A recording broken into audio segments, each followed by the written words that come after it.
계속해서 오늘 다니엘서 말씀을 보도록 하겠습니다. 2장에 있는 말씀인데요. 2장 26절부터 오늘 28절까지의 말씀 함께 먼저 봉독하고 메시지 나누도록 하겠습니다. 2장 26절부터 28절입니다.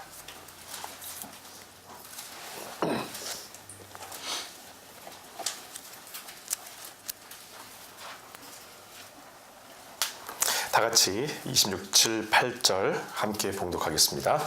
왕이 대답하여 벨드사살이라 이름한 다니엘에게 이르되 내가 꾼 꿈과 그 해석을 내가 능히 내게 알게 하겠느냐 하니 다니엘이 왕 앞에 대답하여 이르되 왕이 물으신 바 은밀한 것은 지혜자나 술객이나 박수나 점쟁이가 능히 왕께 보일 수 없으되 오직 은밀한 것을 나타내시는 이는 하늘에 계신 하나님이시라. 그가 느부갓네살 왕에게 후일에 될 일을 알게 하셨나이다.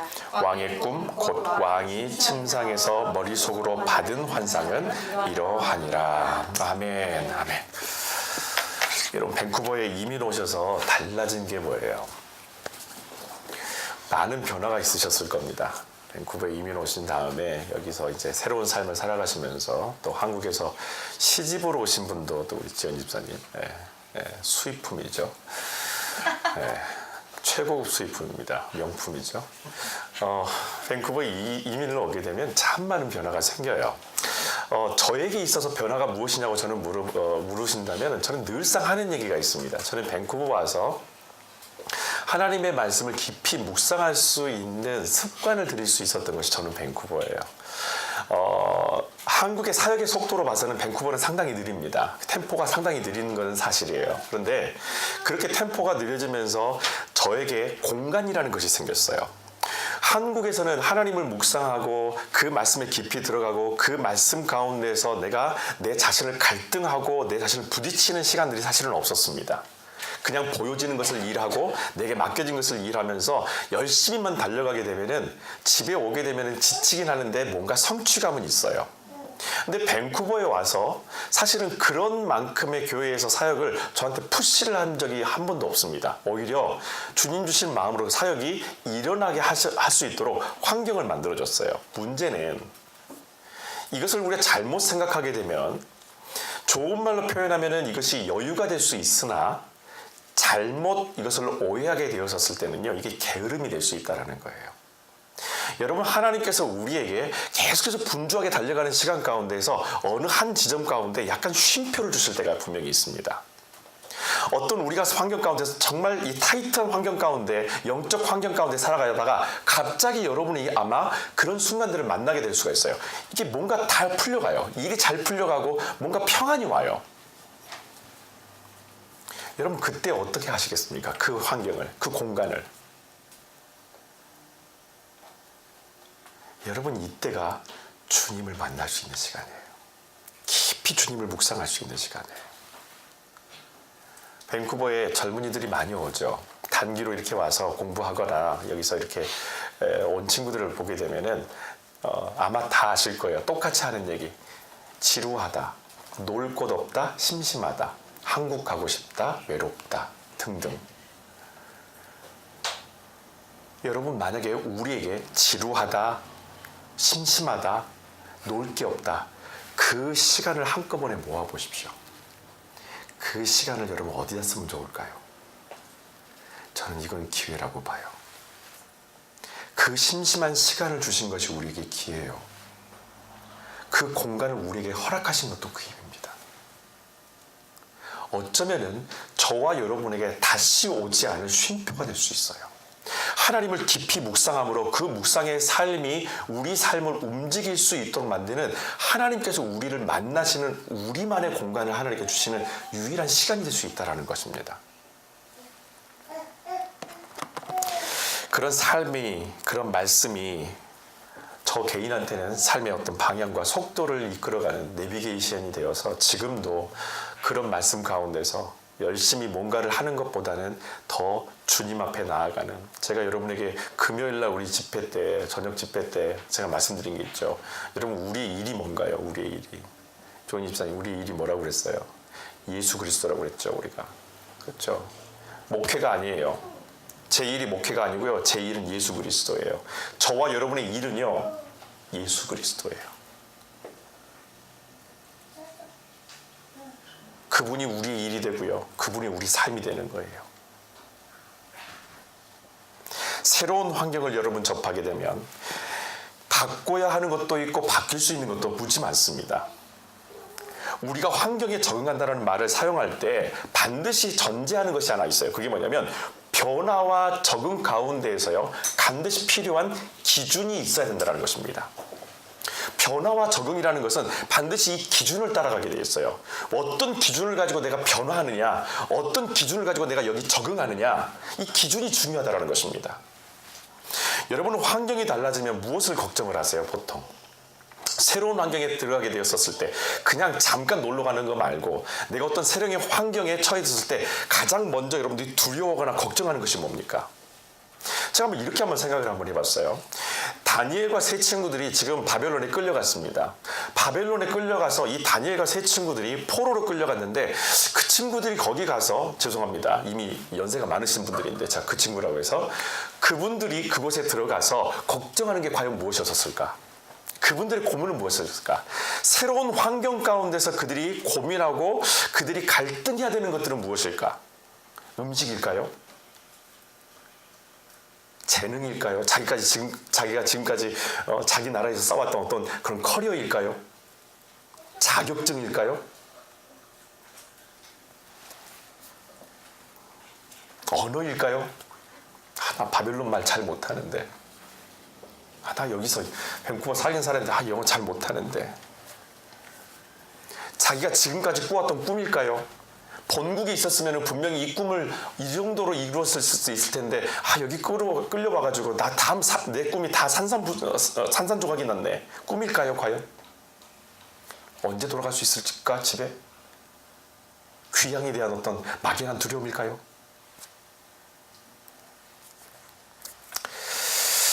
1장 17절 말씀 한번 보죠. 하나님께서는 이 네 젊은이들에게 남다른 지혜와 지식을 주셨다. 그들은 모든 학문 분야를 습득해 나가는 과정에서 특출한 재주를 보여 각 분야에서 두각을 나타냈다. 뿐만 아니라 특히 하나님은 이 다니엘에게 환상이나 꿈을 해석하는 능력도 지니게 해주셨다. 여러분, 우리가 일반적으로 고민하고 걱정하고 근심하는 것들, 새로운 환경 가운데 들어가셨을 때 근심하는 것들이 이렇게 다 나와요. 근데 이걸 누가 해주셨다고요? 하나님이 채워주셨다는 거예요. 그들에게 채워주셨다는 거예요. 이게 1장의 출발이에요. 새로운 환경에 들어갔었을 때 분명히 그들이 내가 여기서 잘 적응할 수 있을까? 내 재능을 펼칠 수 있을까? 내가 가지고 있는 특기를 어떻게 잘 살릴 수 있을까? 여러 가지 많은 고민이 분명히 사람이라면 있을 겁니다. 우리에게 대입하면 분명히 그게 다가와요.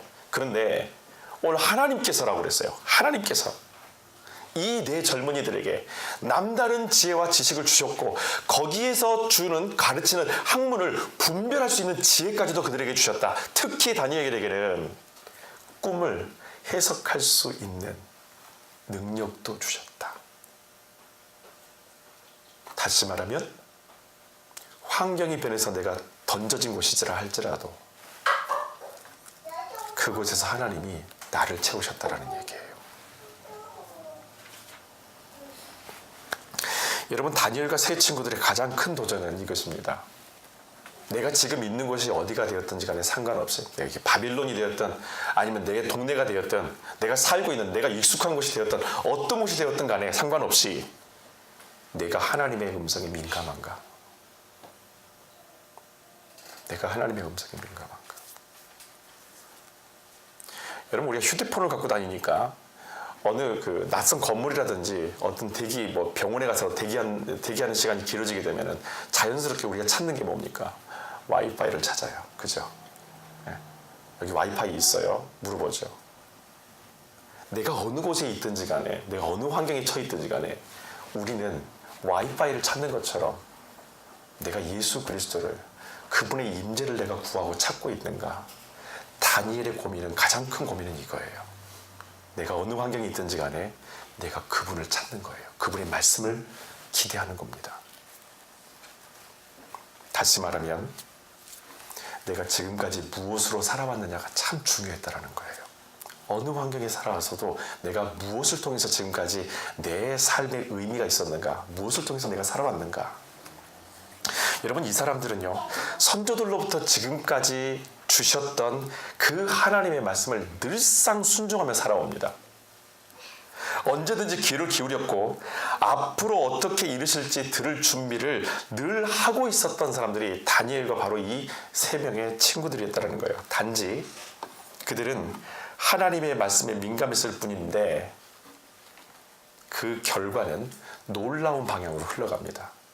나는 그냥 하나님의 말씀에 그냥 민감했을 뿐인데 이 낯선 환경에 들어와서 그 말씀에 민감하게 반응했던 그 결과는 또 다른 방식으로 하나님께 이끌고 가셨다는 거예요. 성경 한번 더 볼까요? 1장 20절입니다. 느부갓네살 왕이 이 네 젊은이에게 이런저런 분야를 물어보아도 그들은 나라 안에 있는 그 어떤 점쟁이나 마술사보다도 10배나 더 지혜롭게 대답하였다. 그래서 그들에게 왕실에서 일을 보게 한 것이다. 하나님의 말씀에 순종하고 그 말씀에 민감하게 그 믿음으로 살아왔었던 그들의 삶 가운데서 하나님이 그들의 삶을 어디로 이끌어갔는지 한번 보십시오, 여러분.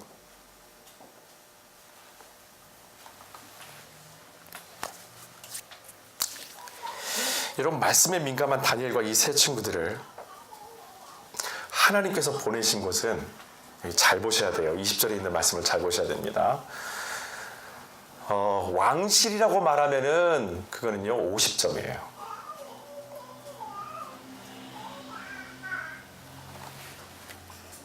하나님께서 다니엘과 세 친구를 보내신 곳은 정확하게 말하면 그들이 있어야 할 곳에 하나님께서 보내셨다라는 거예요. 그들이 있어야 할 곳. 그리고 오늘 자녀들을 위한 자녀들을 우리가 함께 감사함으로 하나님께 영광 올려드리는 자녀사랑 주일이죠. 어린이 주일인데 제가 높아심에서 미리 말씀을 좀 드릴게요.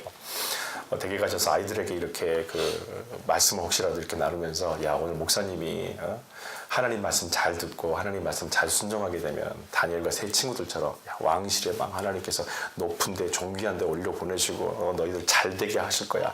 하나님 말씀 잘 들어. 하나님 말씀 잘 순종해야 돼. 저 그런 말 한 적 없어요. 저 나쁜 사람 만들지 마십시오. 하나님 말씀 잘 들으면 왕실에 올라가고 높은 자리에 올라가고 성공하고 다른 사람들이 다 부러워하는 그런 삶을 너 살게 될 거야. 저는 여러분에게 죽도록 그 말을 절대 하지 않을 것입니다. 제가 여러분에게 할 수 있는 건 딱 하나예요. 우리가 하나님의 말씀에 민감하고 그 말씀에 순종하며 살아가게 되면 하나님의 뜻과 계획이 머무시는 곳, 하나님께서 나를 위해서 준비하시는 바로 그곳, 내가 있어야 할 곳에 나를 보내신다는 거예요. 내 자녀들이 하나님의 말씀을 쫓아서 살아가게 되면, 그 말씀에 순종하는 삶을 살게 되면 내 자녀들은 하나님의 계획하심과 뜻이 있는 바로 그곳에 서 있을 것입니다.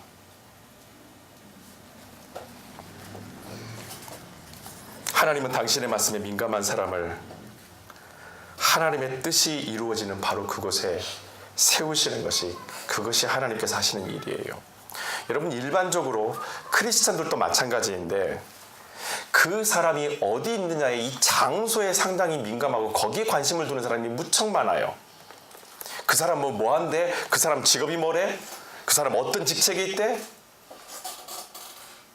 성공 잘 됐다, 누구 자녀가 잘 됐다 그러면 어떤 걸 하대? 무슨 일을 한대? 어떤 직장이래? 위치에 대해서만 다들 관심을 갖습니다.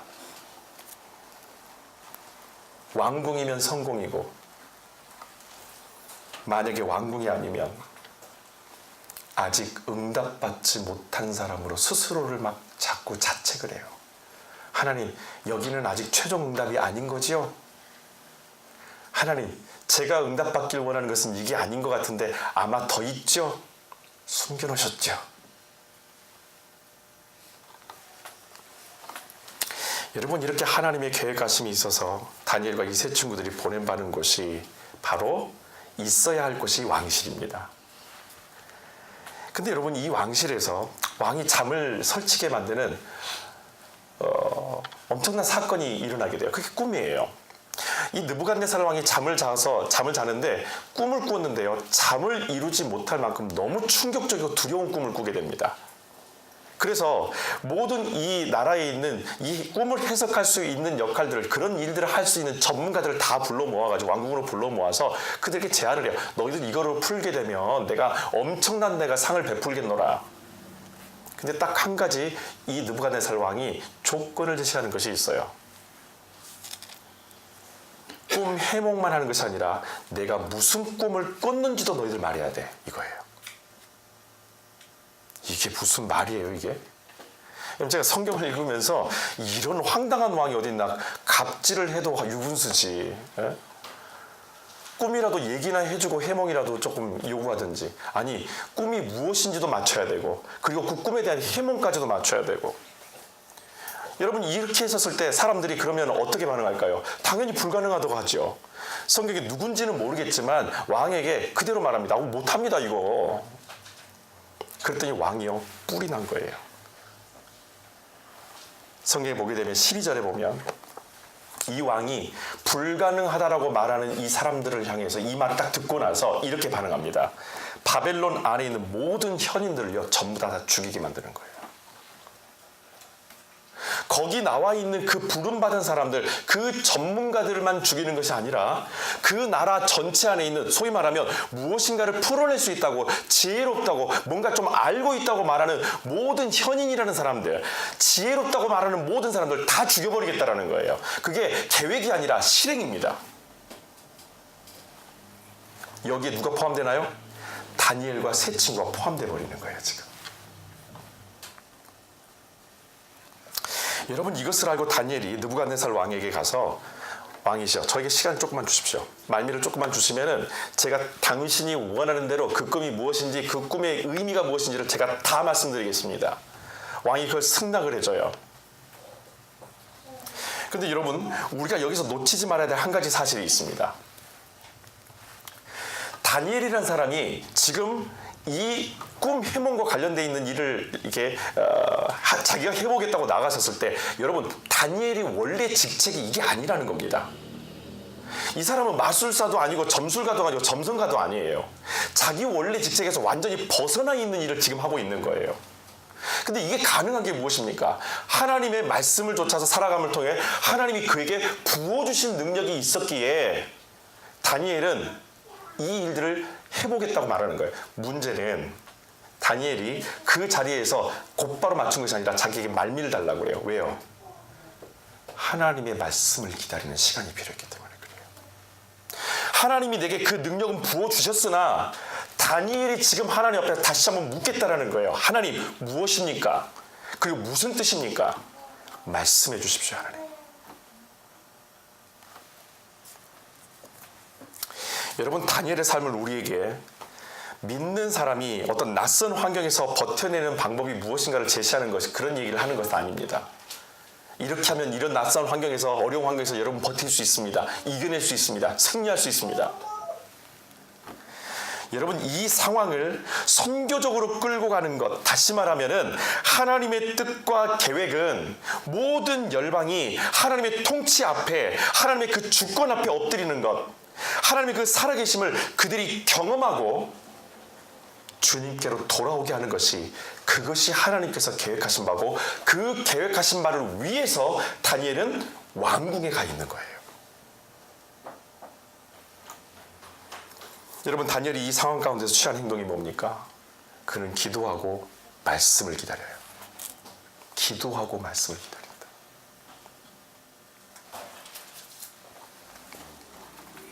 그래서 그 말씀을 받고 오늘 우리가 읽었던 본문에 보게 되면은 받은 것을 느부갓네살에게 설명을 하는데, 자기가 깨달았다라고 하는 것이 아니라 하나님께서 주심을 얘기합니다. 제가 28절 제 성경책으로 읽겠습니다. 이렇게 비밀스러운 일을 알려주실 수 있는 분은 오직 하늘에 계신 하나님 뿐이십니다. 자기가 고백하는 거예요. 왜? 받았기 때문에. 그분의 말씀을 받았기 때문에.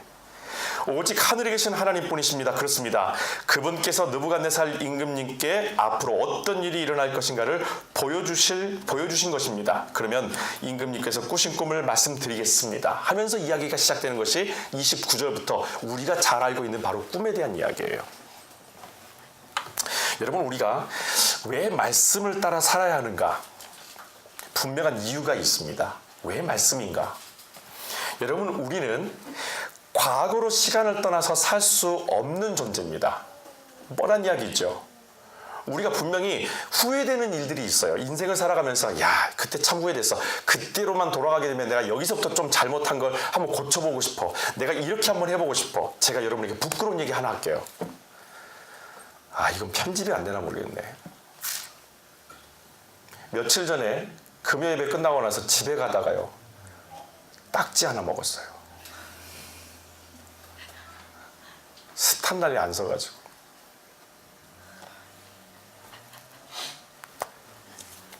후회되는 거예요. 그렇게 조심했거든요. 예전에 경고를 한번 받았기 때문에, 똑같은 자리에서. 그때는 혼자 받았는데 이번에는요, 제 아이들이 뒤에 타고 있었어요. 경찰이다 그러더라고요. 냈다 얼어가지고요. 분명히 과거로 돌아가게 되면, 그 시간으로 조금만 돌아가게 되면, 바로 몇 초 전으로만 돌아가게 되면 조금이라도 조심하고 싶은데, 조심할 수 있을 텐데, 그런데도 그 시간을 못 돌아가는 거예요. 여러분, 현재와 미래를 살아가는 우리는 그런 존재입니다. 과거로 돌아갈 수 없고요. 지금 현재 지금 흘러가고 있는 시간 가운데서 어느 것 하나도 당길 수도 없고 뒤로 미칠 수도 없이 현재를 살아가야 되고 미래를 준비하며 살아가야 되는 것이 바로 우리예요. 과거는 이미 경험했기 때문에 후회도 아쉬움도 너무나 많이 남죠. 다시 말하면은, 이 말은 나름의 해석도 가능하다라는 것입니다. 내 인생에 대해서, 과거에 대해서 지금 오면은 무엇인가 여러 가지 자기 방식으로 해석할 수 있어요. 성경적으로도 해석할 수 있고요, 문화적으로도 해석할 수 있고요, 자기가 알고 있는 지식적으로도 이 문제를 해석할 수 있어요. 그렇다고 다시 그 시간으로 돌아갈 수 없는 한계가 여기에 있습니다. 여러분, 왜 우리가 말씀을 통해서 살아야 되는가? 왕의 꿈을 들을 수만 있다면 어렴풋이 해석하는 것은 누구든지 가능합니다. 적어도 이 왕이 잠 못 이룰 만큼 아주 괴로운 꿈이었다면 그냥 대충 무슨 꿈인지 그냥 아무튼 이렇게 얘기하면 뭔가 좀 어려우셨네요, 힘드셨네요, 한 30% 정도는 어프로치 할 수 있어요. 그런데 누구도 이 꿈에 대해서 알지도 못하고 공개되지 않기 때문에 해석도 못합니다.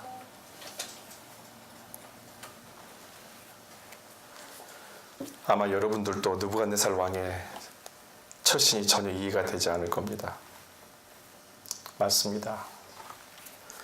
우리가 이해가 안 되는 것은요, 이것이 하나님의 계획 안에서 일어난 사건이기 때문에 이해가 안 되는 거예요. 왜 우리가 하나님의 말씀 가운데 살아가야 되냐면은, 하나님께서 이 일들을 계획하시고 주님께서 이끌어 가실 때에 우리가 하나님의 말씀을 통해서 준비되지 않고 그 말씀에 귀 기울이지 않으면 당장 우리가 나중에 후회하게 될 이 현재 시간이라는 과거를 반드시 우리는 언젠가는 이 말씀 없음을 통해서요, 늘상 또 회개하면서 또다시 후회하게 될 거라는 거예요. 주신 말씀이 나의 인생을 끌고 갈 때에, 주신 말씀이 나의 인생의 모든 결정권을 끌고 갈 때에 우리는 훗날에 하나님을 더 영광스럽게 감사하면서 이 시간들을 기념할 겁니다. 2장 11절에 보면 이런 말씀이 있어요. 임금님께서 지금 알고 싶어하는 것들은 신들이 아니면 그 누구도 임금님께 말씀드리지 못할 줄로 압니다. 곧 이 세상에 살고 있는 인간은 그 누구도 대답해드리지 못할 줄로 압니다. 임금님 앞에 나와서, 느부갓네살 앞에 나와서 점술가들이 했던 이야기예요. 이거요, 신 아니고서는, 그리고 이 땅에 살고 있는 사람은요, 누구도 못합니다. 그들의 입에서 우리가 가지고 있는 인간의 한계를 얘기하는 거예요. 왜 말씀으로 살아야 되는지에 대한 한계를.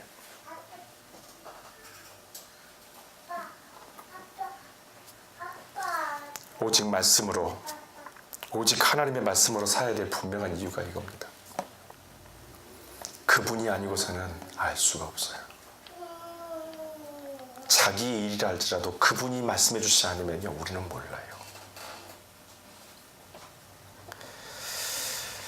여러분, 인생이 뭔가요? 누군가 물어본다면 여러분 어떻게 대답하시겠습니까? 인생이 뭔가요? 인생이 뭐예요, 여러분? 어른들에게 물어보면 답이 나올 것 같지만 사실은 그렇지도 않습니다. 각자의 인생에 대해서 이야기하고 평가하고 정의 내리는 것들이 다 달라요. 그리고요, 그것이 연령대마다 조금씩 또 다릅니다. 달라지는 거예요. 당장 아이들이 질문하면 참 두려운 게 이 문제예요. 인생이 뭐냐고, 왜 살아야 되냐고 물어볼 때. 여러분, 인생이 뭡니까? 나그네 길인가요? 그건 최희준 씨의 대답이고, 인생이 뭘까요?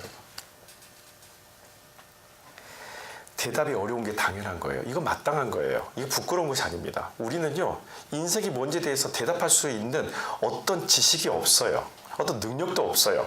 그걸 온전히 해석해서 현인처럼 모든 걸 다 깨닫고 있는 사람처럼 말할 수 있지 못하는 것이 우리의 진짜 모습입니다. 인생이 뭐냐 물어봤었을 때 답이 안 나오는 거 맞아요. 그게 우리예요. 그래서 말씀으로 살아가는 거예요.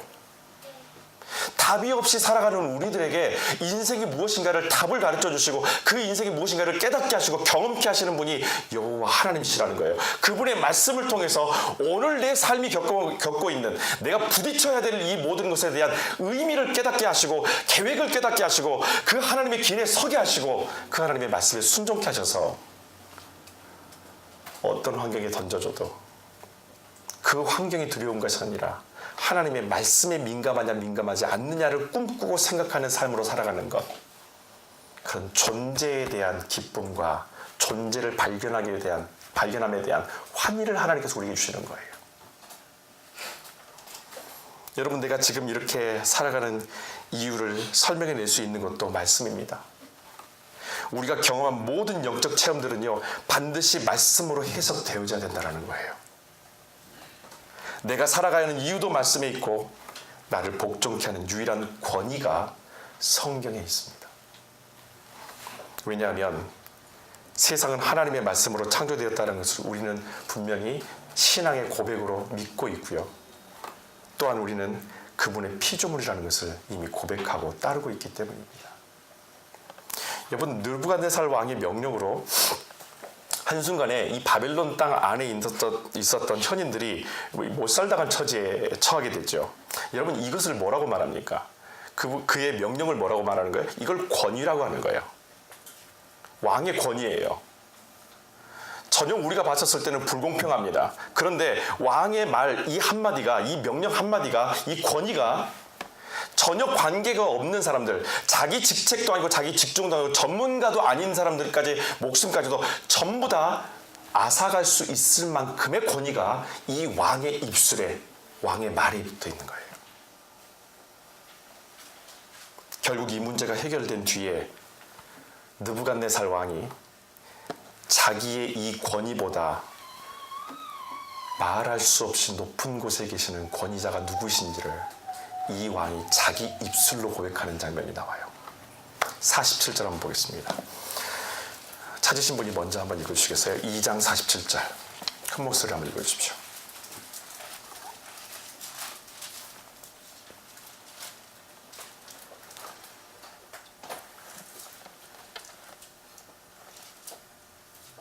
다들 야학을 나오셨나 봐요. 낮에는 글을 못 읽으시는.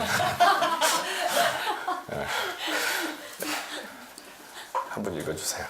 왕이 대답하여 다니엘에게 이르되 너희 하나님은 참으로 모든 신들의 신이시오 모든 왕의 주제시로다. 내가 능히 이 은밀한 것을 나타내었으니 내 하나님은 또 은밀한 것을 나타내는 이시로다. 아멘, 아멘.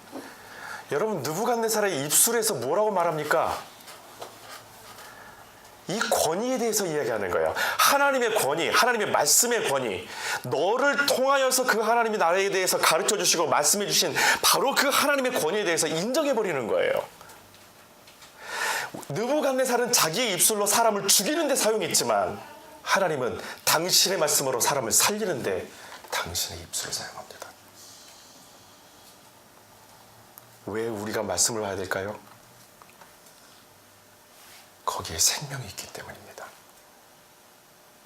거기에 생명이 있기 때문에.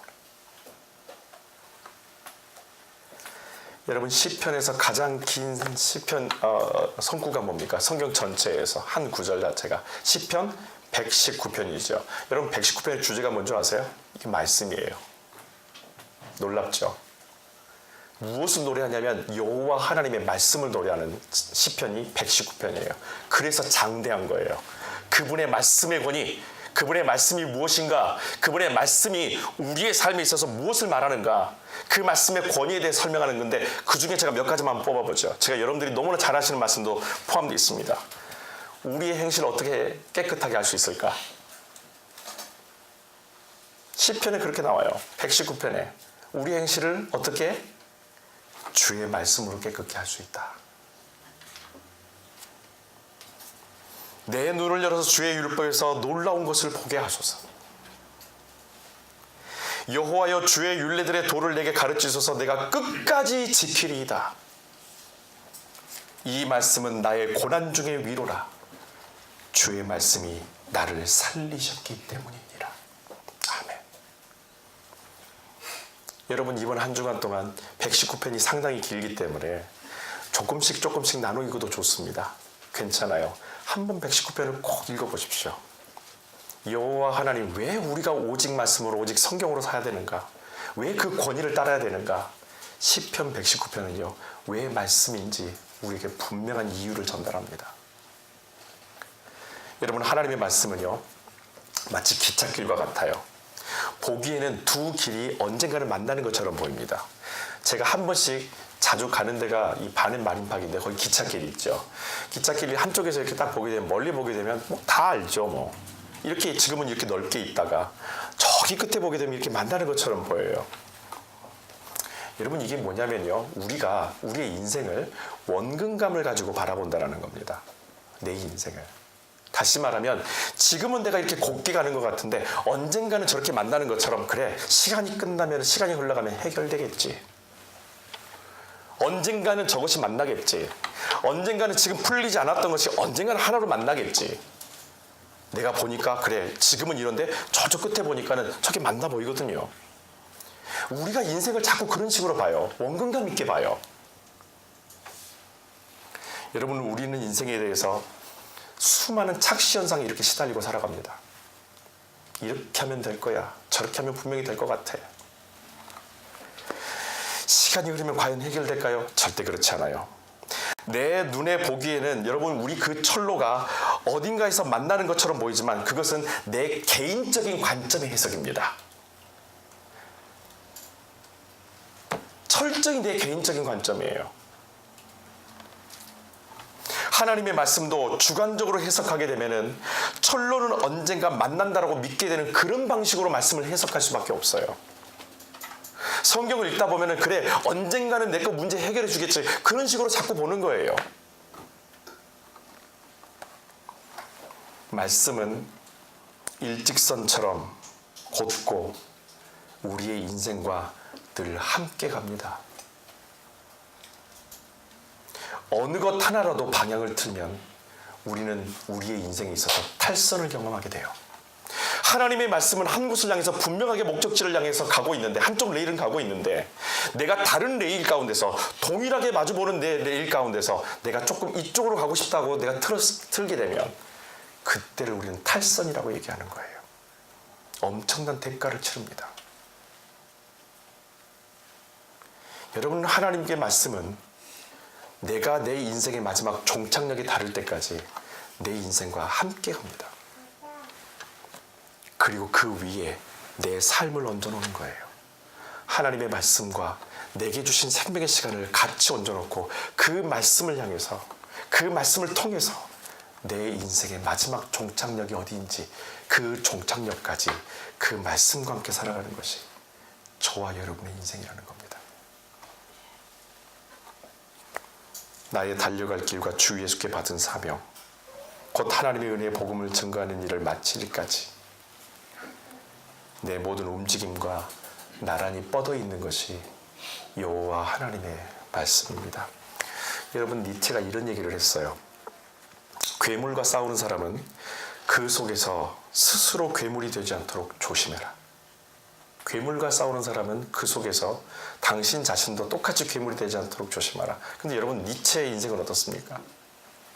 하나님이 없다라는 그 문제의 논쟁을 가지고 자기 자신이 괴물이 되어버린 거예요. 자기가 했던 말에 자기 스스로가 넘어집니다. 여러분, 다니엘이 바벨론에 끌려갔을 때 그곳에서 자신과 싸워야 될 그 상대가 만약에 바벨론 왕이었고 바벨론 왕국이었다면 다니엘은 괴물이 되었을 겁니다. 왜?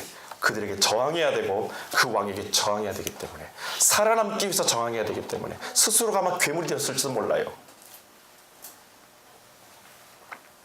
여러분, 사람은 본능적으로 자기가 저항해야 될 대상이 무엇인지를 지정하는 습관이 있어요. 내가 이것은 반드시 부딪힌다. 내가 이것은 반드시 이겨낸다. 그 순간에 우리는 괴물이 됩니다. 괴물로 살아가실 건가요? 그래서 성경은 우리가 싸워야 될 것이 혈과 육이 아니라고 얘기해 주고 있어요. 다니엘이 의지할 분이 여러분 하나님 한 분뿐입니다.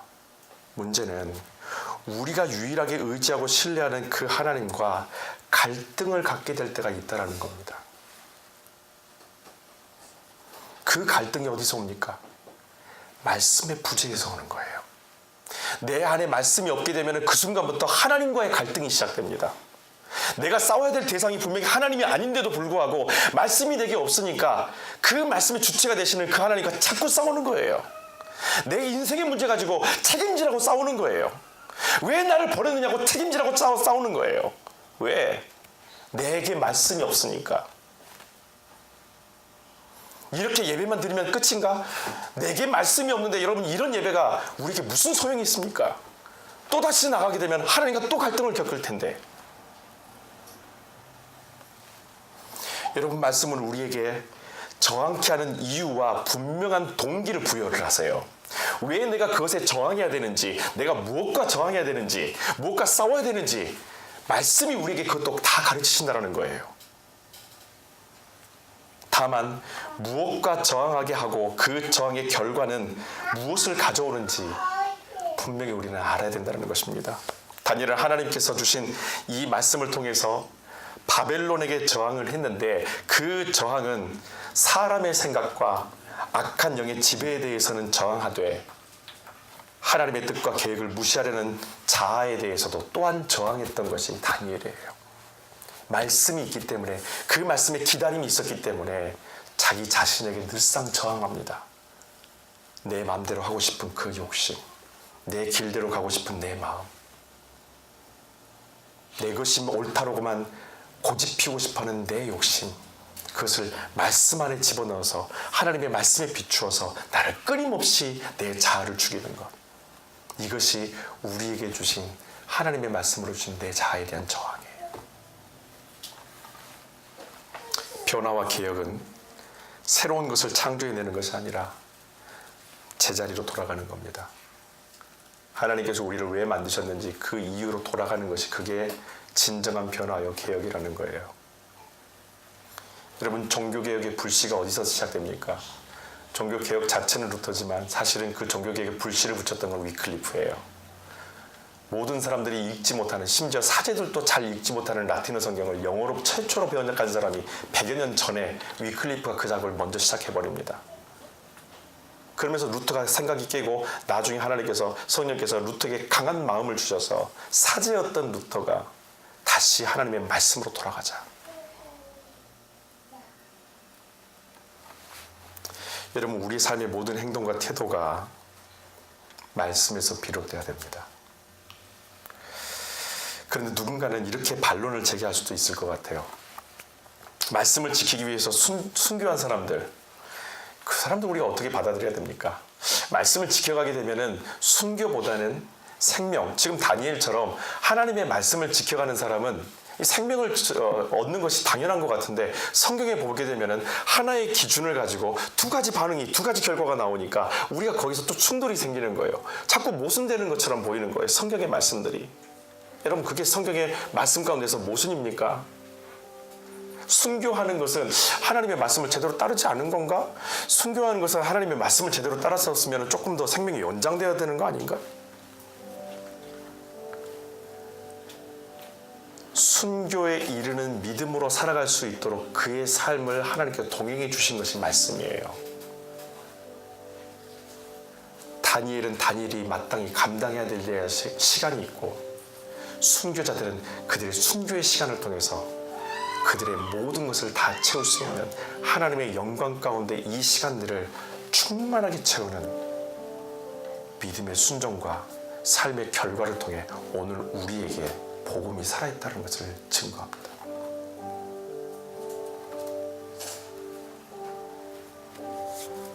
이것이 우리가 생각하고 고뇌하고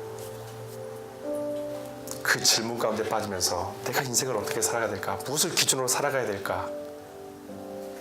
우리에게 던지는 질문에 대한 대답이에요. 예수님께서 우리에게 말씀으로 오셨죠. 육신으로 오십니다. 그 말씀이. 그리고 그분이 우리에게 말씀하시는 게 뭐냐면 나를 먹고 마시라고 그랬어요. 말씀을 먹고 마시는 거예요. 그 말씀이 내 안에 들어오게 되면 그 말씀이 나로 살게 하신다는 겁니다.